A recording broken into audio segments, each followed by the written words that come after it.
Hey, Ronn James, Real Estate's Most Wanted. We're back with Darren St.Jacques from Nook and Cranny Home Inspection. Hi, Ron. Good to see you again. You too. Last time we were looking at the furnace, we looked at this tubing that was here, this copper tubing and this black spongy stuff here. What are we looking at from a home inspection point of view? What is this that we're Well, seeing? Ron, what this is your supply and return pipes that go out to the air conditioning, the condensing unit that sits outside.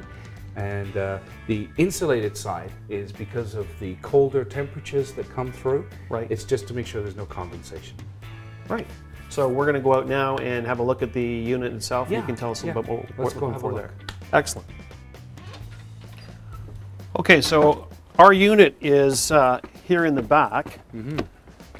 And you're going to take us through and show us what we need to know from a buyer's perspective. From a seller's perspective, how do we get this ready for you to have a look at it? Well, if there's any cover on it, Ron, have that obviously removed. Especially this time of year, people will cover them up for the winter. Right. Just take that off, have it prepared. Just saves one step and possible damage of the cover because it's cold now, so it can crack easily.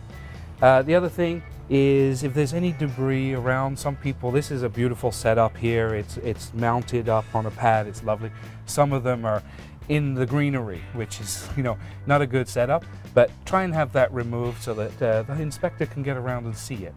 He's going to want to have a look again at serial number, model number, and all these coils that run all the way around. So what does the home inspector look for on behalf of the buyer? Well, the first thing we would look for is just general overall maintenance. Have a look at the coils. We look to see how clean they are, if there's any damage. Is there any rust?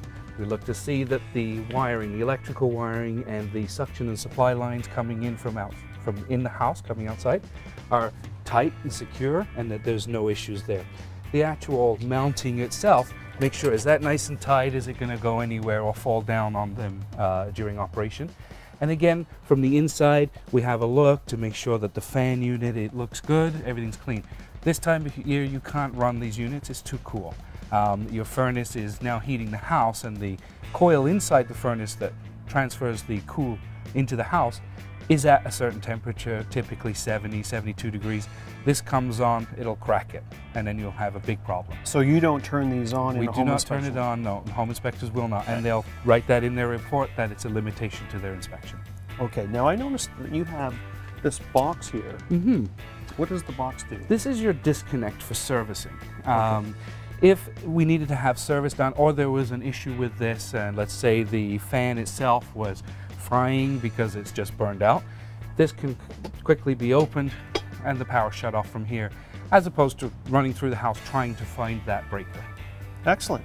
Any thoughts or wisdom that you can share with buyers about their air conditioning unit? Yeah, absolutely. This unit here sees all the weather, it sees all the wear and tear. Always a good idea to keep it clean. Turn the power off a garden hose, spraying the fins will keep them nice and clear.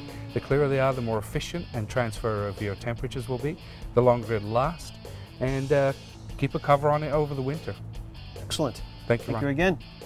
Ronn James, Real Estate's Most Wanted, with Darren St.Jacques from Nook and Cranny Home Inspection, about your air conditioning.